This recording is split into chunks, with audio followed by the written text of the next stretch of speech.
नमस्कार मित्रांनो, शुभविवाह मालिकेच्या आजच्या भागामध्ये वेदांगी खूप चिडलेली असते आणि ती म्हणते की हे सगळं असं नेहमी का होतं. प्रत्येक वेळेला त्या भूमीला हरवण्याचा मी प्रयत्न करत असते, पण प्रत्येक वेळेला ती कशी जिंकते. त्याच वेळेला भूमी तिथे येते आणि म्हणते की ती जिंकते कारण मी खऱ्याची साथ देते आणि मी नेहमीच खरी असते म्हणूनच मी जिंकते. त्याच वेळेला आता वेदांगी समोर आल्याबरोबर भूमी तिला म्हणते की काय गं वेदांगी, हे सगळं का केलंस तू. तेव्हा वेदांगीचा चेहऱ्यावरचा रंगच बदलतो. तेव्हा ती म्हणते की काय काय केलंय मी भूमी तुझं. तेव्हा ती म्हणते की नाही, सगळं तूच केलंयस बरोबर ना, हे सगळं तूच काम करतेस. तेव्हा भूमीला ती म्हणते की काय गं भूमी, अगं काय बोलतेस असं तू. ते म्हणते की आता हे पण मीच तुला एक्सप्लेन करायचं आहे का. तेव्हा भूमीला ती म्हणते की माझ्यावर वाटेल ते आरोप लावू नकोस, काय केलं मी. ती म्हणते की माझे फोटोज कसे भिजले, ते कारंज अचानक कसं चालू झालं. तेव्हा ती म्हणते की मला काय माहिती कसं चालू झालं ते. तेव्हा भूमी सांगते की मी सांगते, हे सगळं तू केलंस. कारण जेव्हा तू ते कारंज चालू केलंस त्याच वेळेला आपले वॉचमन काका वॉशरूमला गेले होते आणि जेव्हा ते रिटर्न बाहेर आले तेव्हा त्यांनी तुला तिथे पाहिलं होतं. खरं तर तेव्हा त्यांना संशय नाही आला, पण आज आज मात्र खात्री पटली की हे सगळं तूच केलं असशील बरोबर ना. तेव्हा मग भूमीला ती म्हणते की काहीतरीच काय बोलतेस तू. अगं मी तुझी फ्रेंड आहे आणि मी हे सगळं कशाला करू, आणि मैत्रीण आहे बरं का, नको ते आरोप नाही सहन करून घेणार मी. तेव्हा भूमी म्हणते की हे बघ, मैत्रीण आहे म्हणून मैत्रीच्या नात्यानेच तुला मी सांगायला आले होते, पण तुझी तर मात्र हद्दच झाली. तू असं का वागतेस. अगं आकाश आणि मी तुझे किती चांगले मित्र आहोत, नेहमी तुझी चांगली मैत्री म्हणूनच बघत आलोय, पण तू आज काय केलंस. तेव्हा ती म्हणते की का केलं, कारण माझा आकाश तू माझ्यापासून लांब नेलायस, हिसकावलंस माझ्यापासून त्याला तू. लहानपणापासून मी आणि आकाश चांगले मित्र होतो आणि आता आकाश कायमचा माझ्या आयुष्यात देखील येणार होता, पण तू तू आलीस आणि सगळं बिघडवलंस. आकाश शेवटी तुझ्याबरोबर झाला आणि आकाशने तुझ्याशीच लग्न केलंय. तेव्हा हे ऐकून भूमीला मात्र धक्काच बसतो. तेव्हा ती म्हणते की किती प्रयत्न केले मी तुम्हाला वेगळं करण्याचा. जेव्हा आकाशने तुला प्रपोज करणार होता त्यावेळेला मुद्दाम मी तुझ्या बाथरूममध्ये अंघोळीला गेले, त्यानंतर तुझ्या अगोदर त्या ठिकाणी मी पोचले आणि तुझ्या मनात गैरसमज निर्माण करण्याचा प्रत्येक वेळेला मी प्रयत्न केला. आणि जेव्हा तू कटलेट्स बनवले होतेच तेव्हाही मी आपल्या रामलालचे कटलेट्स आणले होते जेणेकरून तुला हरवावं, आणि असं प्रत्येक वेळेला मी करत राहिले, पण तू तू काही त्या गोष्टीला दमली नाहीस आणि मग आकाश शेवटी तुझाच झालाय. हे ऐकून भूमीला वाईट वाटतं. भूमी म्हणते की वेदांगी, इतकं सगळं विष आहे तुझ्या मनात आमच्याबद्दल, मला खरंच काही माहीत नव्हतं गं. मी तर तुझ्याशी खूप खरी मैत्री केली होती. प्रत्येक वेळेला तुझं ऐकायचे, तुझ्या मनाला किती वाईट वाटतंय याचा विचार मी नेहमी करायचे, पण नाही, तू आत्ता ते सिद्ध केलंस की तुझी मैत्री ही खूप चुकीची आहे. आणि खरंच गं, मला इतकं माहीत नव्हतं की माणसं इतकी लबाड आणि नीच असतात, जी स्वतःच्या स्वार्थासाठी काही करू शकतात. आकाश, आणि माझ्या नजरेतून तू कायमची उतरलीस. तू इतकं घाणेरड्या थराला वागायला लागलीस की मला लाज वाटते तुझी. तेव्हा वेदांगी ही भूमीवर हात उचलायला जाते आणि भूमी तिचा हात गच्च धरते आणि म्हणते की खबरदार, जर पुन्हा असा हात वगैरे उगारशील तर. हे घर माझं आहे आणि तू या घरात राहतेस हे लक्षात ठेव. आणि दुसरी गोष्ट म्हणजे काय गं, तुला काय वाटतं की तू इतके सगळे डावपेच खेळशील आणि मला काहीच समजणार नाही. अगं आकाशला तरी विचार करायचा, आकाश तुझ्याबद्दल किती चांगला विचार करतो, त्याला काय वाटेल याचा तरी जरा विचार करायचा होतास. माझं जाऊ दे, तो तर बिचारा, त्याला वाटतं की माझ्या आणि त्याच्या नात्यामधला दुवा आहेस तू, पण नाही, तू खूपच नीटप्रमाणे वागली आहेस. तेव्हा वेदांगी म्हणते की हे सगळं तू केलं आहेस, तू मला त्याच्यापासून हिसकावलंस आणि असं वागायला मला तू भाग पाडलेस भूमी. तेव्हा भूमी म्हणते की हे बघ, कधीही ना वेदांगी, प्रेम हिसकावून घेता येत नाही, प्रेम मिळवावं लागतं. आणि आकाशला काय हवं आहे काय नको आहे त्याचं मन तू कधीच जाणू शकली नाहीस गं, म्हणूनच तर ही अवस्था आहे. तू कधीही त्याला समजूनच घेऊ शकली नाहीस. पण एक गोष्ट नक्की, तू आता जर वाटत असेल की या घरात राहायचं आहे किंवा आकाशच्या मनात राहायचं आहे, तर एक गोष्ट तुला नक्की करावी लागेल, तू या घरातून निघून जा. तेव्हा भूमी म्हणते ते निघ या घरातून. आता तिचे कपाट उघडते आणि तिच्या कपाटातला प्रत्येक वस्तू ही बॅगेत भरते. आणि त्यानंतर मग वेदांगी म्हणते की तू तू मला घराबाहेर काढणार का, आणि रागिनी आत्याला काय उत्तर देणार आहेस तू. तेव्हा ती म्हणते की ते मी बघून घेईन, आकाश, रागिनी आत्या किंवा आजी यांना काय उत्तर द्यायचे आहे ते. आणि हो, जर तुला या घराच्या नजरेतून उतरायचं नसेल, या माणसांच्या नजरेतून उतरायचं नसेल, तर इथून गपगुमान तुला निघून जावं लागेल.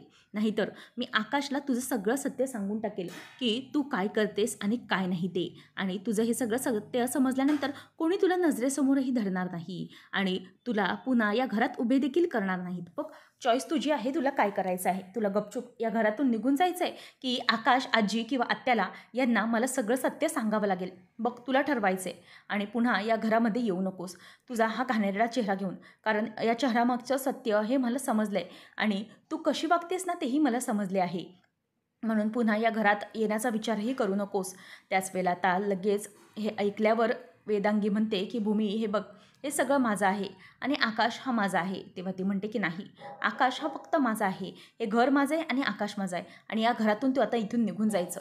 जर इथून तुला राडा करूनच जायचं असेल तर ठीक आहे. वेदांगी आता गपचूप बसते.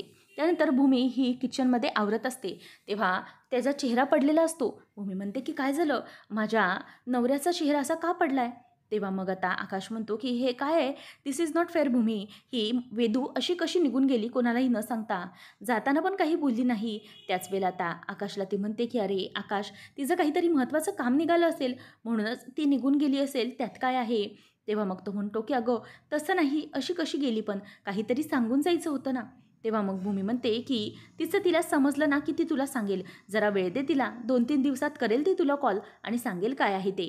तेव्हा मग आता आकाश म्हणतो की भूमी काय झालं, हे तू इथे का आवरतेस. तेव्हा म्हणते की हो, मी जरा कामावरती आहे. तेव्हा मग तो म्हणतो की ही भांडी तू का घासतेस, विमल मावशी कुठे आहे.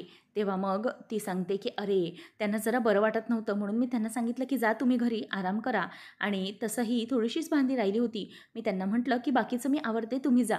तेव्हा आकाश म्हणतो की ठीक आहे, चल मग मी तुला मदत करतो. भूमी म्हणते की कशाला, काय गरज आहे मदतीची, मी करते ना. तेव्हा आकाश म्हणतो की अगं असं का, म्हणजे असं आपण वर्गीकरण का करायचं आहे, अमुक तमुक काम बायकोने किंवा अमुक तमुक काम नवऱ्यानेच केलं पाहिजे असं असं काहीच हरकत नाही आहे ना, म्हणूनच मी तुला मदत करतो चल. आणि ह्या फडकाने पुसायची आहेत ना भांडी. तेव्हा मग ती हो असं म्हणते आणि आकाश हा भूमीला आता मदत करू लागतो. भूमी भांडी घासून धुवून त्याच्या हातात देत असते. त्याचप्रमाणे आकाश आता ती भांडी स्वच्छ फडक्याने पुसून ठेवून देत असतो आणि नंतर आकाश आता भूमीकडे बघतो. एका भांड्यातला जो फेस असतो तो आकाश हा घेतो. नंतर तेवढ्यातच दुसरं भांडं त्याच्या हातून पडतं. तेव्हा भूमी आणि आकाश दोघेही मिळून ते भांडं सावरतात आणि पकडतात. तेव्हा आकाश त्या दुसऱ्या भांड्यातला जो फेस असतो तो फेस फूक मारून भूमीच्या अंगावर आणि चेहऱ्यावर उडवतो आणि भूमीच्या आता केसांवर तो फेस जातो. तेव्हा आकाश अगदी प्रेमाने अलवारपणे तिच्या केसांवरचा तो फेस बाजूला करून ठेवत असतो आणि भूमी आता त्याच्याकडे बघून लाजत असते. अशा प्रकारे दोघेजणही आता ते भांडी घासणं एन्जॉय करत असतात. नंतर मग भूमी ही भांडी धुत असताना मागून आता आकाश हा कोणी येत नाही ना याची खात्री करून घेतो आणि त्यानंतर मग तो भूमीला मागून मिठी मारतो आणि भूमीचा हात धरतो. भूमीचा हात धरूनच तो आता भांडी धुण्याचाच प्रयत्न करत लागतो. तेव्हा भूमी म्हणते की आकाश काय आहे हे. तेव्हा आता दोघेही एकमेकांमध्ये पूर्णपणे रंगून गेलेले असतात. नंतर आकाशला ती लांब करते आणि म्हणते की बस झाला आता हा सावटपणा, कोणीतरी येईल. बरं मग आकाश आता म्हणायला लागतो की भूमी बोल ना मला नेमकं हे सगळं काय आहे ते. तेव्हा आता ती म्हणते की चल आता ही सगळी मस्ती बाजूला जाऊया, on a serious note Rajaram काकांचं काय करायचं आहे, त्यांना सोडवण्यासाठी काहीतरी नक्कीच केलं पाहिजे. तेव्हा आकाश म्हणतो की हो अगदीच बरोबर आहे तुझं आणि आपल्याला जायला हवंच. ती म्हणते की कुवळेकरचा काही पत्ता लागला का. तेव्हा तो म्हणतो की हो कुवळेकरला भेटले मी आणि त्याला विचारलं की तू कोणाला पैसे दिले होतेस आणि तो मुंबईच्या ब्रँचमध्ये आहे का. ही सगळी चौकशी आता सुरू आहे. आता या चौकशीमधूनच काहीतरी बाहेर येईल की नेमकं हे सगळं काय चालू आहे आणि राजाराम काकांची केस कुठपर्यंत निघाली आहे. तेव्हा रागिनी आता टेन्शनमध्ये असते. ती म्हणते की इथे चाव्यांची कसरत आहे आणि मागच्या टास्कमध्ये भूमीने केलेला परफॉर्मन्स हा तिला आवडत असतो, आठवतो आणि भूमीने ते साध्या सोध्या गोष्टींमुळे तिचं जिंकलेलं मन आणि सगळ्यांना जिंकलेलं तिला आठवतं आणि म्हणते की या चावीसाठी कसरत चालू आहे ना भूमीची, ही चावी तर मला तिला मिळूच दिली नाही पाहिजे. असं काहीतरी शोधून काढलं पाहिजे ना की ही चावी ती बेजबाबदार आहे असं ठरेल आणि तिच्या हातातच जाता कामा नये. मला असं काहीतरी तोडगा शोधून काढला पाहिजे असं ती विचार करत असते आणि म्हणते की या चावीसाठी भरपूर काय काय करणार ती भूमी, पण ही चावी तिच्या हातात गेलीच पाहिजे नाही. या सगळ्या गोष्टींमध्ये तुला गुंतवून ठेवलं पाहिजे. तेवढ्यातच आता इथे रागिनी तो विचार करत असताना तिला फोन येतो आणि गुरुजींचा फोन येऊन ते म्हणतात की नमस्कार, मी गुरुजी बोलत आहे. तेव्हा ते म्हणतात की बोला. मग गुरुजी सांगतात की दरवर्षीप्रमाणेच यंदाही आषाढी एकादशीची पालखी आहे ते तुमच्या महाजनच्या घरात येणार आहे, मग तुम्ही तयार आहात ना. तेव्हा ती म्हणते की हो सगळं काही सोय होईल, फक्त तुम्ही माझ्या नवीन सुनेचा नंबर देते, तिच्याशी काही ते पुढचं कॉर्डिनेट करा. आणि रागिनीला आता चांगलीच संधी मिळालेली असते. तर इथे एक माणूस किराणा सामान जाऊन देतो. तेव्हा मानसी म्हणते की ताई, आपण ॲपवरून का नाही हे सगळं मागवलं, या माणसांना कशाला बोलवलंस तू? तेव्हा ती म्हणते की अगं बाळा मानसी, कसं आहे ना, आपण जर प्रत्येक गोष्टीच ॲपवरून मागवायला लागलो तर या किराण्यांवाल्यांचं घर कसं चालायचं? त्यांनाही काहीतरी रोजगार मिळालाच पाहिजे ना, तर यांची दुकानंही बंद होतील ना गं. आणि कसं आहे, प्रत्येक वेळा जर आपल्या आयुष्यात मोठी संकटं आली किंवा कुठलाही महामारी किंवा काही आलं तर हे किराणावालेच आपल्याला सावरून घेणार आहेत ना, की ते ॲपवाले. तेव्हा माणसे म्हणते की हो गं ताई, तुझं अगदी बरोबर आहे, तू अगदी योग्य म्हणतेस आणि कुठल्याही गोष्टींना तुला अगदी योग्यच माहिती असतात आणि आता घरातली चावी पण तुलाच मिळणार आहे. तेव्हा भूमी म्हणते की नाही बाळा मनू, अजून ते सगळे ठरायचे आहे, अजून नाही परीक्षा जिंकले मी, असं ती म्हणते. तेव्हा मानसी म्हणते की जिंकशील, तू नक्कीच जिंकशील. तर इथे आजी हे सगळं ऐकत असते आणि तिला हसू येत असतं. नंतर एक वकील येतात. तेव्हा आत येऊ का असं विचारल्यावर भूमी म्हणते की हो हो सर, या ना प्लीज आत या. तेव्हा हा कोण आहे असा रागिणीला प्रश्न पडतो. तेव्हा भूमी येते आणि म्हणते की आत्या इकडे या ना, यांना भेटा, हे आहेत सरंजामे वकील आणि आपल्या राजा काकाची केस यांनीच आता घेतली आहे. तेव्हा तो हॅलो रागिनी मॅडम असं म्हणतो. मग आता रागिनी म्हणते की भूमी, हे सगळं कशासाठी? अगं भानुशाली वकिलांना ही केस माहीत आहे ना, मग आता खूप वेगळ्या नोटवर आपण येऊन पोचलो आहे आणि या केसमधले सगळे खाचखळगे हे त्यांनाच तर माहीत आहेत ना, मग आपण उगीच कशाला? तेव्हा भूमी म्हणते की आत्या, असं काही विसरलात का तुम्ही? तुम्हाला सांगितलं होतं ना आकाशने आणि मी की या केसचा वकील आपण बदलूया, भानुशाली नको, आपल्याला आणखी हुशार वकिलाची गरज आहे. तेव्हा रागिनी म्हणते की खरंच तुम्हीही ना उगीचच हे सगळे करत असता. कसं आहे ना, भानुशालीला आत्तापर्यंत सगळं माहीत होतं, यांना सगळे एक्सप्लेन करावे लागेल. तेव्हा आता भूमी म्हणते की काहीच गरज नाही आहे, यांच्याशी सगळं आकाशचं बोलणं ऑलरेडी झालेलं आहे आणि तुम्हाला आत्या फक्त काय करायचं आहे तर या पेपरवर सह्या करायच्या आहेत. त्याच वेळेला आता रागिनीचा चेहरा पडतो आणि भूमी ते सगळं नोटीस करत असते. त्यानंतर आकाश हा ऑफिसमध्ये शिंदेंना विचारतो की खरं खरं सांगा की हे पैसे कोणाच्या अकाउंटमध्ये गेलेले आहेत. आकाश भरपूर चिडलेला असतो आणि शिंदे त्यावेळेला काहीच बोलत नाहीत, घाबरतात. म्हणूनच आता आकाश तिथे कपबशी असते, त्यामधली बशी घेतो, ती त्याच्या डेस्कवर फोडतो आणि त्याची काच आता शिंदेच्या गळ्याला लावतो. आकाश खूपच जास्त चिडलेला असतो आणि गळ्याला लावून विचारतो की खरं खरं सांग, हे सगळं कोणी करायला सांगितले होते तुला? तेव्हा भूमी म्हणते की बऱ्या बोलाने सांगायचं आहे, हे सगळं कोणी करायला सांगितलं नाही तर परिणाम चांगले होणार नाहीत. त्याच वेळेला शिंदे म्हणतो की हे सगळं मला करायला. आणि हे ऐकल्यानंतर आता आकाशला फारच मोठा धक्का बसलेला असतो आणि त्याच वेळेला रागिनी सगळं ऐकते आणि रागिनी खाली जाऊन गाडीत बसते.